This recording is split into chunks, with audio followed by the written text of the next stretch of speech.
Phrases asserting that all people are created equal may seem to be ubiquitous, most often well-meaning but not necessarily meant exactly as stated.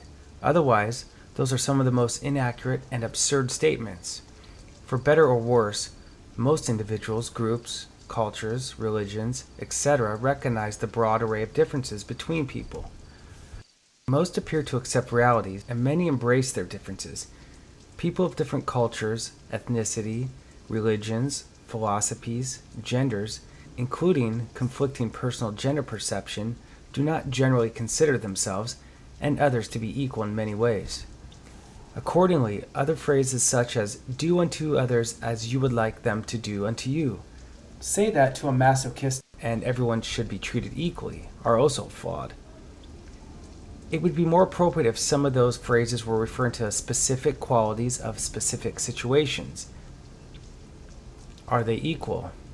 When born as children, as adolescents, as adults, physically, psychologically, spiritually, as to their financial worth, intelligence, value in society, qualifications, regarding certain human rights, civil rights, how they affect society, their potential contributions to society, how the value of their lives can be assessed. Do all have the same perceptions, ambitions, perspectives, etc.? When there are clear discrepancies, how should certain individuals, groups, categories of people be accommodated, and how? What should be taken into consideration?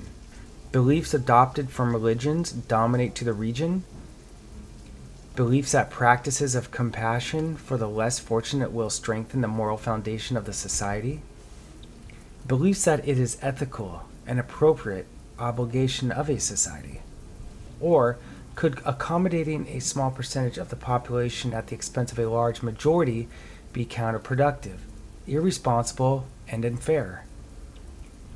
Should a vast majority be forced to accept some losses in order to diminish some of the disadvantages suffered by a small minority due to that which is inherited or acquired that were not caused by the vast majority? This, when there are not obvious significant benefits to society by doing so, and considering there are limited resources? The concepts of being inclusive, not discriminating against any group of people, being compassionate, tolerant, proactive, or simply put, politically correct, can be very well-meaning. But consider the following. Sometimes it's a matter of taking from some to give to others. Sometimes appropriately, sometimes not. Sometimes there aren't easy solutions or compromises. Sometimes there isn't enough time, space, resources, or compatibility to accommodate all. Sometimes it can be undesirable to do some extent for all. Sometimes a majority can be penalized to accommodate or appease a minority, especially in cases of past discrimination. Sometimes it's a case of whose right, privileges, or conveniences are more important. Sometimes it's a case of treating some unfairly now because others were treated unfairly in the past. Sometimes it's a case of following an agenda without adequately considering how others could potentially be affected. Sometimes it's a case of which group has the prevailing attorneys or political backing. Sometimes it's just a matter of which group is dispensable. Example: consider a school district with 100,000 students. They have a curriculum that provides an excellent education and opportunities for all the students. Within this school district are 100 other school-aged individuals that can't attend the school due to their disabilities. In order to accommodate them, 20% of the financial resources and some of the land and facilities will have to be taken away from the current students. For those with disabilities, they will be assisted academically and the quality of their lives will be significantly improved. They will have better opportunities, increased self-esteem, and enjoy life much more. But at the same time, the academic achievements, opportunities, and quality of life for the existing students will be significantly diminished. If forced to choose between taking away from the existing students or neglecting the individuals with the disabilities, which would be the better choice? What impacts would each choice have on society, including future generations? Are there other alternatives?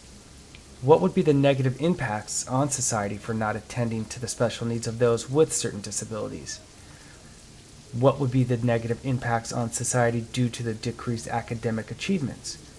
How would the impacts on individuals be assessed? What criteria should be taken into consideration when determining which individuals or groups of people are to be accommodated in different ways? Under which circumstances should it be considered appropriate to make special accommodations to people based on disadvantages caused by elements of the society,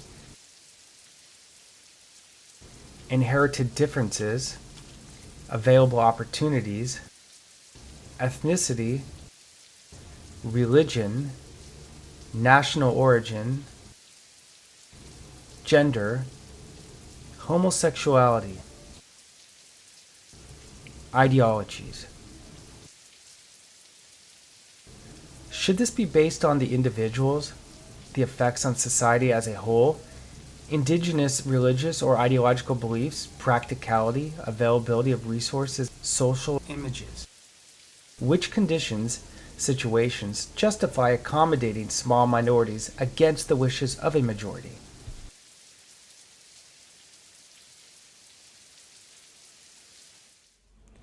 Being tolerant, all-inclusive, politically correct, and accommodating can have very positive implications. It may be described as being considerate, ethical, caring, and doing the right thing, sometimes with honorable intentions to raise the public awareness of the need to be compassionate and help the disadvantaged. It is usually acceptable that some of the others will be inconvenienced or in disagreement, but the prevailing justification is that some of the disadvantaged deserve either fair treatment or special accommodation. Often others are expected to make small sacrifices or believe it's wrong to be against accommodating the disadvantaged. Many are led to feel guilty if they don't completely accept the prevailing trend. But what are some of those limitations? When is it unreasonable?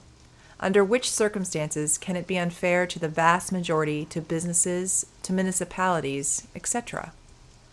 Consider 100 people enjoying themselves at a restaurant. They are investing the time and the money to enjoy the food, socializing, and atmosphere of the restaurant. One person could arrive, and the enjoyment for many could end. Under what circumstances can that one person be asked to leave?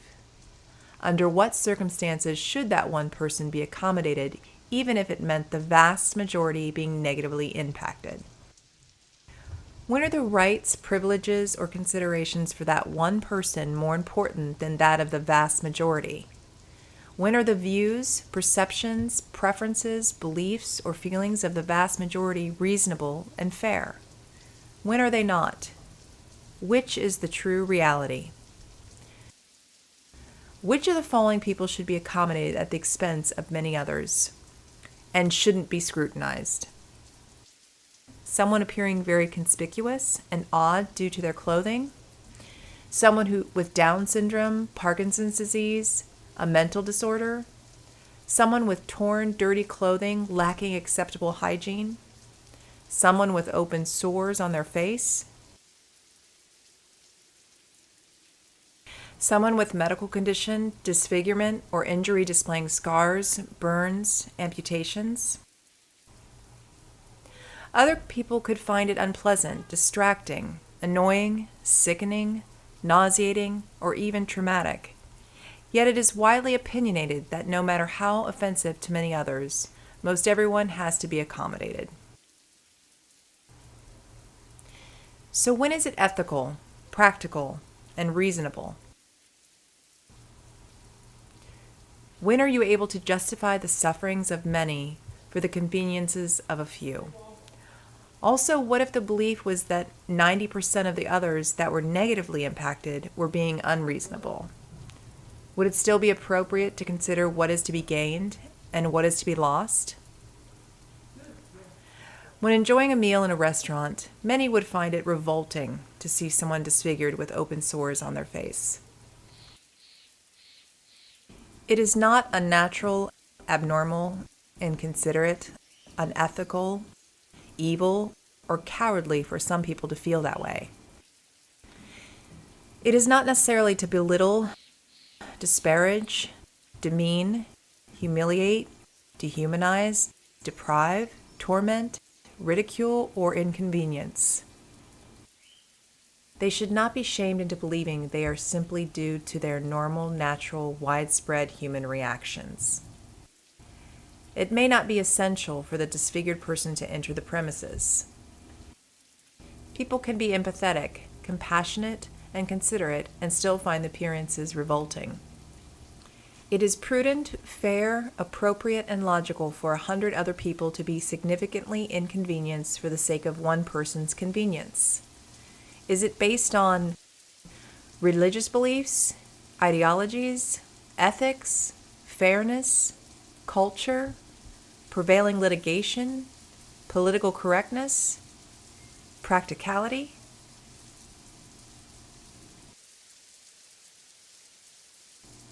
Among the most basic and natural human traits is the desire to procreate. It is considered to be one of the basic human rights. Many people feel that it is the most integral part of fulfilling their lives as human beings. Having children can also bring joy and happiness that can't be equaled in any other way. Religious beliefs, ideologies, and societies have considered family life as the most important earthly part of human existence. Unfortunately, throughout the planet, large numbers of people begin life with a disadvantage. Some are able to overcome adversity and excel in life. Many are doomed to living conditions, rampant poverty, and criminal activity. Often it can be concluded it would have been better for them, others, and future generations had they not existed. Understanding this, many people refrain from having children under such conditions. But many others have children regardless of adversities. In some locations where public financial and medical assistance is readily available, people have children without an in-depth analysis of the probable consequences. Many people in much better situations, but with certain financial limitations, do not have as many children as they desire. Yet some of those in dismal settings and lacking financial income feel free to have as many children as they desire. The results for the parents, children, and other members of society are sometimes devastating. Sometimes generations of people are entwined in cycles of poverty, inadequate formal education, and even criminal behavior. Some of the assistance provided only perpetuates these cycles. Inadequate assistance can exacerbate the situation, making it worse for all involved. Is it acceptable if some forgo having children, resent those having children in undesirable circumstances and with public assistance? Are there ethical ways to discourage people from having children when they are unable to provide for them and where living conditions could adversely affect all involved, including future generations?